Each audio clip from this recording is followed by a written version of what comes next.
Hello everyone, welcome back to our channel Akash Papri. সকলকে জানাচ্ছি অনেক স্বাগত আমার একটা নতুন ভিডিওতে। তবে আজকের ভিডিওটা প্রতিদিনকার মতন কিন্তু ব্লগ ভিডিও নয়, সেটা তো তোমরা বুঝতেই পারছো। কারণ তোমাদেরকে আমি একটা কমিউনিটি পোস্ট করেছিলাম কিছুক্ষণ আগে, বেশিক্ষণ নয় কিছুক্ষণ আগে, যে আমি ব্লগ শ্যুট করতে পারিনি, তাই তোমাদের ভাবলাম একটা কিউ&এ ভিডিও দিই। রাত করে হলেও, আমি জানি রাত করে হলেও তোমাদের কাছে সবার কাছে পৌঁছাবে না। অনেক দিদি ভাইরা ওয়েট করেছিলে যে কখন হচ্ছে ভিডিও দেব আমি, তো সেই জন্যই কমিউনিটি দেয়া যে দিতে মানে রেডি করিনি। তো চলো তোমাদের কিছু কিছু প্রশ্নের উত্তর আমি দেব। তো ভিডিওটা ওই জন্য আমি তাড়াতাড়ি করতে বসলাম, কারণ কিছুক্ষণ আগেই জাস্ট কমিউনিটি দিয়েছি, এরপরে আরও বেশি রাত হতে থাকবে, মেয়েকে নিয়ে খাবার দাবার খাওয়ানো এটা ওটাতে ব্যস্ত হয়ে পড়বো আরও। তো চলো আমি হচ্ছে ওপেন করে নিয়েছি আমার কমিউনিটি পোস্টের তোমাদের করা কমেন্টগুলো। তো চলো একে একে পড়ি। আর তোমরা সকলে কেমন আছো অবশ্যই জানিও। তোমরা এর আগের দিন আমি তোমাদেরকে বলেছিলাম তোমরা জানিও তোমরা কোথা থেকে দেখছো এবং তোমাদের ওখানকার ওয়েদার কেমন। তো তোমরা প্রচুর কমেন্ট করেছিলে, আমি কমেন্টগুলো সব পড়েছি। তো খুব ভালো লাগলো যে তোমরা এত ভালো ভালো কমেন্ট করো আমাকে, তোমরা এত ভালোবাসো আমাকে। তোমাদেরকেও আমার তরফ থেকে অনেক অনেক অনেক ভালোবাসা, আর বড়দেরকে অনেক অনেক প্রণাম। তো চলো স্টার্ট করছি। হ্যাঁ, তো প্রথমেই যে কমেন্টটা এসছে 1 ঘন্টা আগে আর কি, আমি 1 ঘন্টা মতন আগে মনে হয় কমেন্টটা দিয়েছিলাম। তো এসকে সিদ্দিক, আমি বাংলাদেশ থেকে বলছি, আমি ইন্টার সেকেন্ড ইয়ারে পরীক্ষা দেব, কোনোদিন কমেন্ট করিনি, আজকে করলাম। সোনামাকে অনেক ভালোবাসা, আর তোমরাও আমার জন্য দোয়া করো, ভালো থেকো। তুমি অনেক অনেক ভালো থেকো, আর সোনামাকে অনেক অনেক ভালোবাসা। মানে তোমরা সোনামাকে এত ভালোবাসো কি বলবো, মানে তার জন্য আমার ভীষণ ভালো লাগে। আর তোমাদের সকলেরও এত এত ভালোবাসা পায়, এত এত আশীর্বাদ পায়, সেই জন্য মানে ভীষণ ভালো লাগে, ভীষণই ভালো লাগে। তো তুমি খুব ভালো করে পরীক্ষা দিও, তোমার সেকেন্ড ইয়ারের পরীক্ষা, ইন্টার সেকেন্ড ইয়ারের এক্সাম রয়েছে সামনে, তুমি মন দিয়ে ভালো করে পরীক্ষা দিও। আর অবশ্যই ভিডিও দেখলে কমেন্ট করে জানিও তোমাদের কেমন লাগছে ভিডিও। তো আর একজনা মানে লাভ রিঅ্যাক্ট দিয়েছে, উনি কিছু মানে বলেনি কমেন্টে, তাই ওটা আর আমি বললাম না। তারপর চলো নেক্সট কমেন্টে যাচ্ছি আমি। সাদ্দাম শেখ, বাড়ির সবাই কেমন আছে? তোমাদের ভিডিও দেখতে আমার খুব ভালো লাগে, সোনামাকে তো আমার তরফ থেকে অনেক অনেক ভালোবাসা আদর। দেখো, আগে ভিডিওটা স্টার্ট করেছিলাম, মানে ভিডিও ব্লগিং স্টার্ট করেছিলাম আমি, মানে পাপড়ি হাউসওয়াইফ হিসেবে, বাড়ির কাজকর্ম এবং আমার লাইফস্টাইল, আমাকে আমার জীবনযাত্রা দিয়েই। সেখান থেকে দেখো আমার সোনামা জাস্ট 2 বছর ধরে এসে সমস্ত জায়গা একদম নিয়ে নিয়েছে না। সবার আগে প্রশ্ন সোনামাকে নিয়েই, আদর ভালোবাসা সবার আগে সোনামাকে নিয়েই। তো দেখো পরপর 2 কমেন্টই সেম। তো তারপরে চলো যাই। তারপরে আছে মিঠুন, কি দুর্ঘটনা ঘটেছে? আচ্ছা, আমি তোমাদেরকে বলেছিলাম যে হচ্ছে একটা দুর্ঘটনা কালকে ঘটেছে এখানে, খুবই বাজে একটা ঘটনা, যার কারণে ভিডিও মানে তেমন শ্যুট হয়নি। তোমার দাদা ভাই বাড়িতে ছিল না, বাইরেই ছিল সারাদিনের বেশিরভাগটা অংশ, প্লাস মানে খুব মানে মানসিকতা মন সবার খুব খারাপ হয়ে গেছে, তো সেই জন্য তোমাদের তেমন কিছু দেওয়া হয়নি। তো আমি ঘটনাটা আমি পরেই বলছি, সব শেষে তোমাদেরকে আমি জানাচ্ছি। তো তার আগে আমি তোমাদের বাকি কমেন্টগুলো পড়ে শোনাচ্ছি। তারপরে নেক্সট কমেন্ট এসেছে সঙ্গীতা সরকার, তোমার আর তোমার পিসির হাসির ভিডিওটা 4 বার আমরাও দেখেছি, আবার অন্যকেও দেখিয়েছি। ও মাই গড, 4 বার ভিডিওটা দেখেছো? তো হ্যাঁ সত্যি, এটা মানে সবাই কমেন্ট করেছে যে আমাদের ওই হাসির ভিডিওটা দেখে, আমার আর মন্দিরা পিসির হাসির ভিডিও বলতে কি আমাদের ওই ভিডিওতে এমন হাসি উঠেছিল। দেখবে তোমরাও কিছু কিছু সময় এমন হয় যে কোনো একটা টপিক নিয়ে বা কিছু একটা নিয়ে যদি হাসি উঠে যায়, তারপর এটা সাধারণ জিনিস, মানে সাধারণ জল ভাতকেও মনে হয় ভীষণ ফানি কিছু, প্রত্যেকটা কথাতেই প্রচন্ড হাসি ওঠে। তো এই জিনিসটা স্কুল লাইফে খুব হতো বান্ধবীদের সঙ্গে, স্কুল থেকে যখন বাড়ি ফিরতাম বা স্কুলে যেতাম একসঙ্গে, বা স্কুলেও কখনো কখনো গল্প করতে করতে মানে হাসতে হাসতে আমরা পাগল হয়ে যেতাম। তো সেই জিনিসটা, সেই হাসি, সেই মন খোলা হাসি, সেই পাগলের মতো হাসিটা আমরা কিন্তু সংসার জীবনে বড় হয়ে গেলে ভুলে যাই। সেই বিভিন্ন চাপ, বিভিন্ন প্রেশার, কাজকর্ম, মানসিক চিন্তা, তারপরে ধরো বাইরে কি ভাববে, শ্বশুরবাড়ির লোক অমুককে শুনলে কি ভাববে, অমুককে শুনলে ভাবে দেখো কিরম করে হাসতে, হ্যানত্যান অনেক রকমের ব্যাপার থাকে। তবে সেই দিন যখন সবাই ঘুমিয়ে আর দুজনে আমরা মানে ঘুমাইনি, পিসি ভিডিও এডিট করছিল, তারপরে ভিডিও দেখছিল, আমিও সেম ভিডিও এডিট করে আবার ডিলিট করে ফেলেছি। আমিও ভিডিও দেখে দেখে মানে কিছু কিছু সময় হয় দেখে চোখে ঘুম আসে না, ঘুম যখন আসে তখন যদি ঘুমাতে না পারি ঘুমটা কেটে গেলে আর ঘুম আসে না, সেই রকম করতে করতেই ভোর হয়ে গেছিল।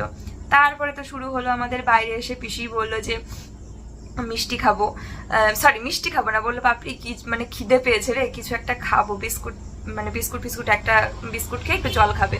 তো ফ্রিজে দেখলাম একটা মিষ্টি রয়েছে, তো ওইটা নিয়েই শুরু হলো আমাদের এটা ওটা সেটা এ কথা ও কথায়, মানে সব কিছুতে হাসি পাচ্ছে। তো এইরকম একটা ব্যাপার। আমি এটাও জানি যে যারা মন দিয়ে ওই ভিডিওটা দেখবে, ঢুকে যাবে, তাদেরও ওই রকম সেম আমাদের মতনই হাসি পাবে। তো সেটাই হয়েছে অনেকের সাথে, তোমরা এটা কমেন্ট করে বলেছো। তো এগুলো না স্মৃতি হয়ে থাকবে। অনেক কিছু ভাবে, অনেকে অনেক কিছু বলে, কিন্তু এগুলো সত্যি মানে স্মৃতি হয়ে থাকবে যে এরকম দিন, এরকম একটা ভোর আমরা এত মজা করেছি, কিছুটা সময় এরকম পাগলের মতন হেসেছি। তো চলো, আবার অন্যকেও দেখিয়েছে, মানে মানে সবাই মিলে হেসেছো তোমরা, তাই তো? আচ্ছা যাই হোক, চলো আমি পরে কমেন্টটা করছি। শানু বারিক, এই দিদিভাই কিন্তু আমার একদম মানে প্রথম থেকে, মনে হয় আমি চ্যানেল ক্রিয়েট করে ভিডিও দিই তখন থেকে এই শানু দিদিভাই আমার ভিডিও দেখে, আমাকে প্রতিদিন কমেন্ট করে, আমার খারাপ সময় ভালো সময় সব সময় আমার পাশে থাকে। তো আমি পার্সোনালি মানে কি বলবো, মানে অনেক ধন্যবাদ দিদি। মানে আমি ধন্যবাদ বললে অনেক ছোট হয়ে যাবে, কারণ তোমরা সেই আজ 4-5 বছর ধরে আমার পাশে রয়েছো, এত ভালোবাসা দাও, এত ভালো কমেন্ট করো, যে কোনো খারাপ মুহূর্তে আসলে এত ভালো সাজেশন দাও, এত মানে ভালো কথা বলো, যে এনার্জি পাই মানে ভালো কাজ করার, মন খারাপ থাকলে মন ভালো করে দাও। তোমরা এইভাবেই পাশে থেকো, একদম আমাদের মাথার উপরে হাত রেখে। তো খুব ভালো লাগে। তো চলো কমেন্টটা পড়ি। শানু বারিক দিদি, কি হয়েছে গো, তোমরা সবাই সাবধানে থেকো, আজ ভিডিওর জন্য অপেক্ষা করেছিলাম, লাভ ইউ সোনামা।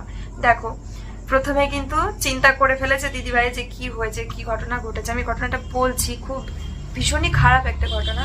তো তারপরেও আমি জানতাম, যে বললাম না দিদিভাই আমার জন্য মানে আমার ভিডিও প্রতিদিন দেখে, প্রতিদিন কমেন্ট করে, সেই জন্য দেখো অপেক্ষাও করেছিল পাপড়ি ভিডিও কখন দেবে। তো যাই হোক, আগামীকাল আমি ব্লগ দেবো, তবে আজকে যত রাতে হোক আমি এই ভিডিওটা দিয়ে দেবো। আই লাভ ইউ সোনামা। সোনামা তো এখন নেই এখানে, তাহলে সোনামাকে নিয়ে বসে ভিডিওটা করতাম। অবশ্য ওকে নিয়ে বসে ভিডিও করাটা একটু ডিফিকাল্টি। তো আমি বললাম, আমি ঘটনাটা বলছি, অনেকেরই এই ব্যাপারটা নিয়ে মানে জানার আগ্রহ রয়েছে। তারপরে চলো আর একটা কমেন্ট পড়ছি। হ্যাঁ, স্নেহা ঘোষ, হাই পাপড়িদি, তোমার ভিডিও দেখি অনেকদিন থেকেই। একটা প্রশ্ন আছে, তোমার বাড়ি করার প্ল্যান কবে করবে? মানে আই থিঙ্ক তোমরা ছাদ দিয়ে বাড়িতে তো শিফট করবেই, তো সেটাই জানার ইচ্ছে রইলো। আর তোমাকে আর আকাশ দেখে অ্যাজ আ কাপল দারুণ লাগে, আর পুচকুটা তো পুরো জ্যান্ত লক্ষ্মী, ভালো থেকো এরকম সব সময়। থ্যাংক ইউ সো মাচ বোন, তুমি এত সুন্দর করে এত ভালো একটা কমেন্ট করেছো আমাদের, তো তুমিও খুব ভালো থেকো। আর তোমার প্রশ্নটা হচ্ছে যে আমরা মানে ভবিষ্যতে বা ছাদ দিয়ে বাড়ি করার যে পরিকল্পনা, তো সেটা নিয়ে কি ভাবছি বা কিভাবে কি করব না করব, এটাই তুমি জানতে চেয়েছো। তো আমি একটুখানি বলি ব্যাপারটা নিয়ে। তোমরা তো কম বেশি সবাই জানো আমাদের লাভ ম্যারেজ, তো বয়সটা একটু অল্পই ছিল। তো তারপর থেকে কিন্তু আমাদের এই যে জীবনযাত্রাটা, এটা যতটা হাসি খুশি, যতটা আনন্দে, যতটা যতটা ফ্রিডম, ততটা কিন্তু স্ট্রাগেলও বটে, ততটা কষ্টও বটে, ততটা প্রতিদিন প্রতি রাত প্রতিটা মিনিট কিন্তু একটা যুদ্ধের সাথেই এই মানে সময়গুলো অতিবাহিত করতে হচ্ছে। তবে তার পাশাপাশিও ভালো জিনিসগুলো, সাপোর্ট, ফ্যামিলি, হ্যাঁ সমস্ত কিছু নিয়ে, আমি বলছি না যে শুধুমাত্র মানে খারাপ বা সব শুধুমাত্র কষ্ট জীবনে না, তবে আমরা কিন্তু প্রতিনিয়ত লড়াই করে চলেছি। এবার অনেকগুলো বছর কাটিয়ে ফেললাম, 5 বছর পর আমার সোনামা এলো। তো এবার হচ্ছে আরো একটা কিন্তু অনেক বড় দায়িত্ব জীবনে চলে আসলো, যে সন্তানকে মানুষ করতে হবে, মানুষের মতন ওকে বড় করতে হবে, ওর সব সময় ওকে সব দিক থেকে প্রোটেক্ট করতে হবে, তাই না?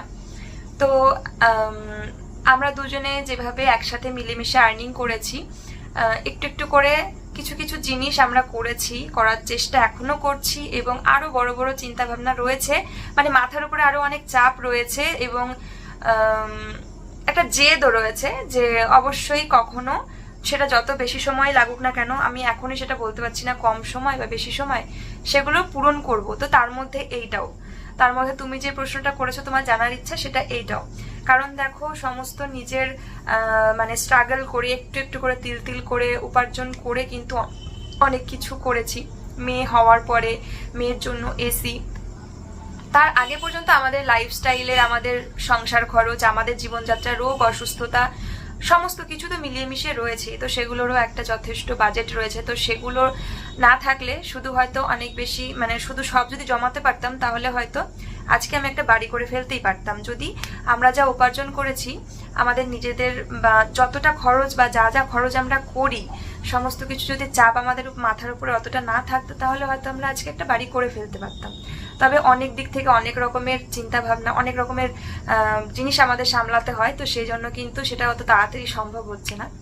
তো ওই যে বললাম মেয়ে হওয়ার পর দেখো এসি কিনেছি, আমাদের একটা 4 চাকা সেকেন্ড হ্যান্ড বাট গাড়ি কিনেছি, যেটা অবশ্যই সোনামার কথা মাথায় রেখেই, কারণ সোনামা হওয়ার পর থেকে আমাদের কিছু কয়েকটা দিন মানে এত ভয়ঙ্কর গেছে, এত বাজে অভিজ্ঞতা, এমন ভয়ঙ্কর অভিজ্ঞতা হয়েছে যার জন্য আমাদের মনে হয়েছে যে একটা গাড়ি যেন বাড়িতে থাকা দরকার, একটা সেটা যেমনই হোক না কেন একটা 4 চাকার গাড়ি যেন থাকা দরকার, যাতে ইনস্ট্যান্ট মানে ডাক্তার হসপিটাল এখানে আমরা যেতে পারি। কারণ সোনামাকে নিয়ে রাত নেই দিন নেই ভোর নেই আমরা গাড়ি ভাড়া করে করে যখন সোনামা হয়েছিল মাথা কাজ করতো না যে কি করা উচিত, কি করব, কার পরামর্শ নেব, কারটা ঠিক, কারটা শুনলে ভালো হবে, মানে পাগল হয়ে গেছিলাম আমরা ওই সময়গুলোতে। তো সেই সময়গুলোতে ওরকম করে গাড়ি ভাড়া করে করে একবার কৃষ্ণনগর ডাক্তার দেখাতে, একবার হসপিটাল, একবার নার্সিংহোম, মানে এরকম প্রচুর করেছি। তো সেই অভিজ্ঞতাগুলোর থেকে একটা ভয় থেকে একটা যে নেক্সট টাকা জমিয়ে জমিয়ে কিন্তু আমাদের একটা 4 চাকা গাড়িও বাড়িতে রাখতে হবে। তো সেই জন্য কিন্তু আমাদের বাড়ি নেই, বাড়ি না করেও কিন্তু আমরা 4 চাকা গাড়ির সিদ্ধান্ত নিয়েছি, মানে নিয়েছি আর কি, সেটা সেকেন্ড হ্যান্ড হলেও। তারপরে ধরো দুজনের জন্য দুটো দামি ফোন, যেটা অবশ্যই বলতে পারো শখ বা শুধুমাত্র ফ্যাশন স্টাইল এগুলোর জন্য নয়, কাজের জন্য কিনেছি। কারণ আমাদের ব্লগিং, ভিডিও শ্যুট, তারপরে তোমার মানে শর্ট ভিডিও, প্লাস এখন আমরা একটা বিজনেসও স্টার্ট করেছি, এটারও চিন্তা ভাবনা করেছি যে কারণ আমাদের আর্নিংয়ের পথ আরও বের করতে হবে, আর্নিং বাড়াতে হবে যাতে করে আমাদের স্বপ্ন বা আমাদের প্রয়োজনগুলো মেটাতে পারি। তো সেই জন্য কিন্তু ফোন একটু ভালো ক্যামেরা কোয়ালিটির ফোন অবশ্যই দরকার। তবে এখন কিন্তু আরও অনেক ভালো ভালো কোয়ালিটির ক্যামেরা ফোন সবাই ইউজ করে যারা ব্লগিং করে বা এই মানে জগতে রয়েছে। তবে এইটাই আমার কাছে এখন যথেষ্ট, তবে এগুলো যথেষ্ট কস্ট, কারণ দুটো ফোন 1 লাখ টাকার ওপরে এর মানে ছাপিয়ে গেছে, যেটা আমার কাছে একটু করে তিল তিল করে টাকা জমিয়ে উপার্জন করা মানে করে এটাকে তৈরি করাটা অনেক বেশি ডিফিকাল্ট, অনেক বেশি মানে কি বলবো কষ্টের, মানে অনেক বেশি স্ট্রাগল করে এই জিনিসগুলো করতে হয়েছে। তারপরে ল্যাপটপ কেনা, ল্যাপটপ এডিটিং এর জন্য, সেটাও তোমার যথেষ্ট একটা অ্যামাউন্ট, মানে 55,000 সামথিং বা এরকম, বেশি কি বেশি ছাড়া কম নয়।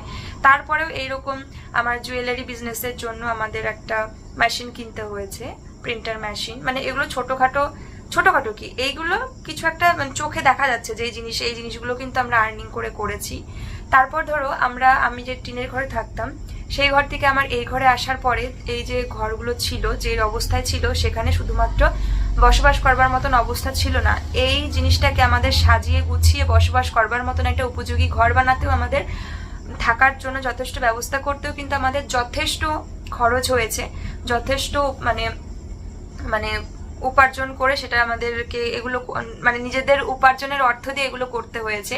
কারণ এসি লাগাতে গেলে উপরে সিলিং করতে হবে, তারপরে তোমার আরো অনেক কিছু। এই ঘরটা খুবই মানে রং চটাফটা ছিল, আমরা এই ঘরে দোকানের মানে জামা কাপড়েরও বিজনেস স্টার্ট করেছিলাম দোকানে, তখনও সেটাকে রং চং করা, পরিষ্কার করা, অনেক কিছু করা, ঘরের টিনের চালগুলো সব নষ্ট ছিল, মানে জল পড়তো, তো ওই ঘরের সমস্ত টিনের চাল থেকে শুরু করে সিলিং করা, এবং বারান্দায় এই যে ব্যবস্থা যতটুকু ছাউনি করে এই নেট লাগিয়ে দরজা ফরজা চারি সাইডটা ঘেরা করে, তো সমস্ত কিছুর কিন্তু একটা যথেষ্ট মানে মূল্য রয়েছে। তো এইরকম করা, তো তারপরেও তো জীবনে চলতে চলতে অনেক রকম বাধা বিপত্তি, রোগ, অসুস্থতা, অপারেশন, ঘুরতে যাওয়া, আনন্দ করা, শপিং করা, কেনাকাটা, খাওয়া দাওয়া, সমস্ত কিছুরই কিন্তু মানে বুঝতে পারছো সমস্ত কিছুরই একটা কষ্ট রয়েছে, ভ্যালু রয়েছে।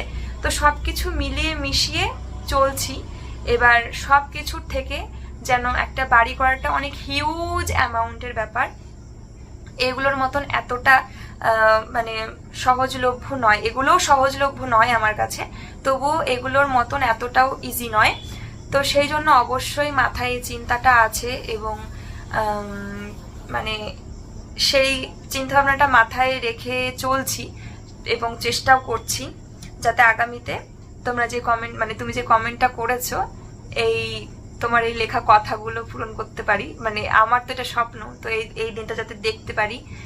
তো তবে জানি না সেটা কবে, হয়তো বা অনেক বেশি সময় লাগবে।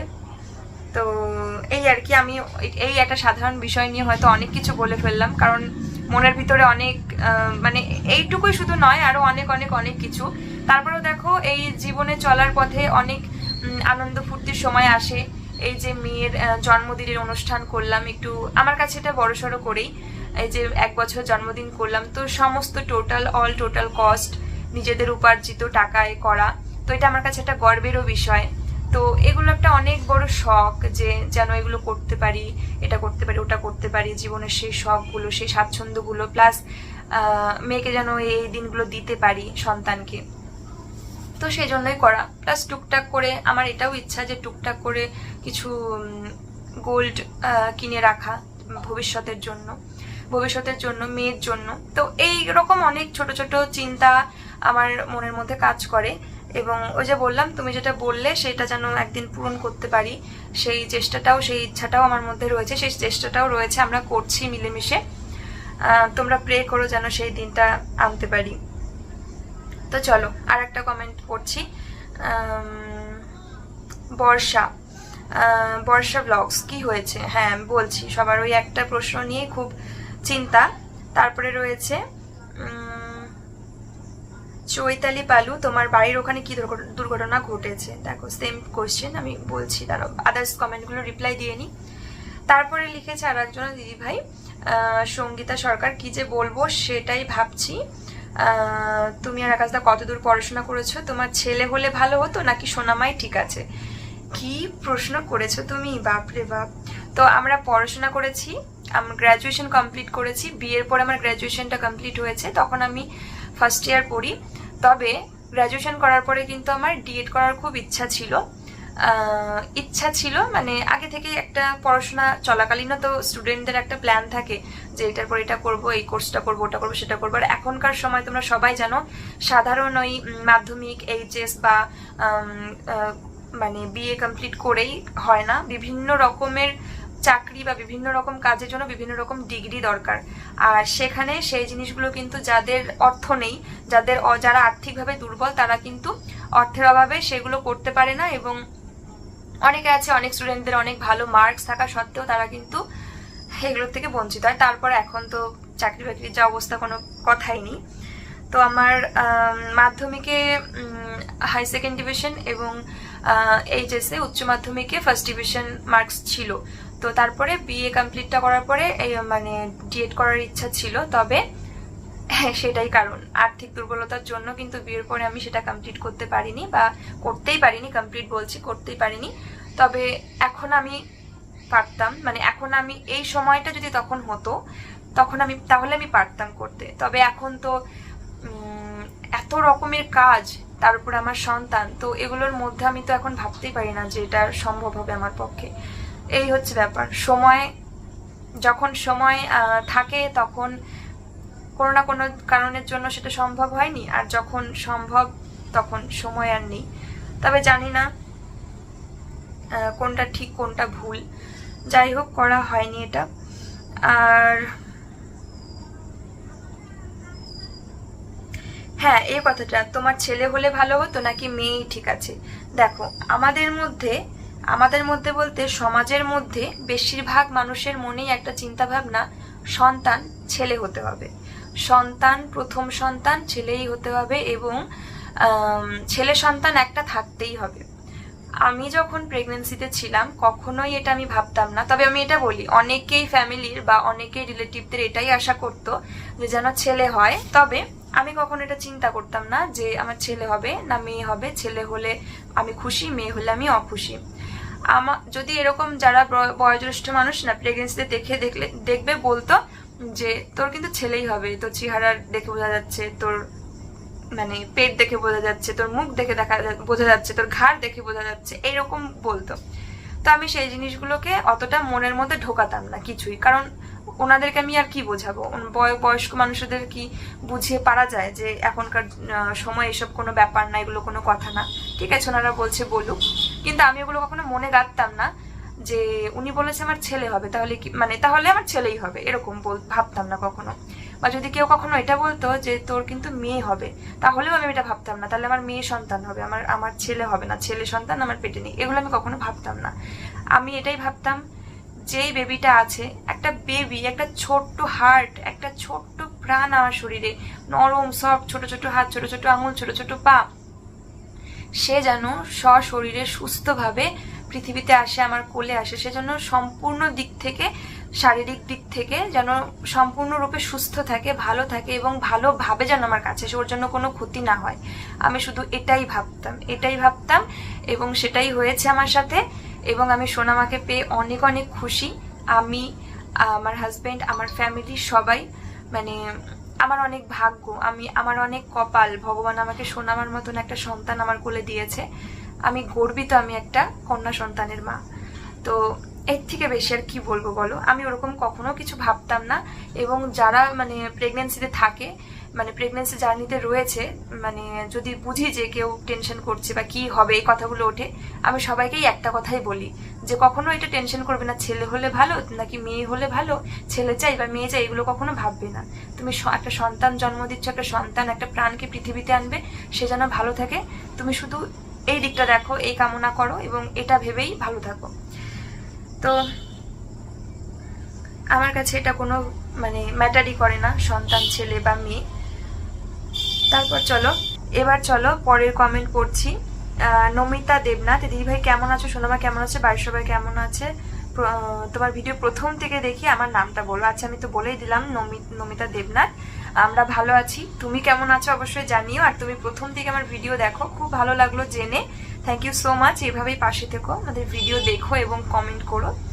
চলো, তারপরে আছে রায়হান কবির, তাই তো, তোমার আর দাদার ড্যান্স ভিডিও। তো এইটুকুই ছিল কমেন্টে। তার মানে আচ্ছা তোমরা কমেন্ট করো যে তোমরা মানে কি জানতে চাও, আর তুমি বলে দিচ্ছ তুমি কি দেখতে চাও, তুমি দেখতে চাও আমার মানে তোমাদের দাদাভাইয়ের ড্যান্স ভিডিও, তাই তো। হ্যাঁ, আনবো, শর্ট তো আনা পসিবল, কিন্তু এখন বড় ভিডিও করাটা খুবই মানে কি বলবো, খুব মানে কষ্টের ব্যাপার। কপিরাইট প্লাস হচ্ছে এই গরম, তার উপর হচ্ছে সময়, তার উপর বাচ্চা, হাজারো রকম কাজ। তো দেখা যাক। তারপরে চলো আর একটা কমেন্ট পড়ছি। লক্ষ্মী দাস মণ্ডল, আমার নাম নিও অনুষ্কা, আমার কোনো প্রশ্ন নাই, তোমার ভিডিও দেখি খুব ভালো লাগে, শোনাবার জন্য অনেক অনেক ভালোবাসা, আমার নাম নিও প্লিজ, তোমাকে ফার্স্ট কমেন্ট করলাম। থ্যাংক ইউ লক্ষ্মী দাস মণ্ডল, খুব ভালো লাগলো। তোমাকেও আমাদের তরফ থেকে অনেক অনেক অনেক ভালোবাসা।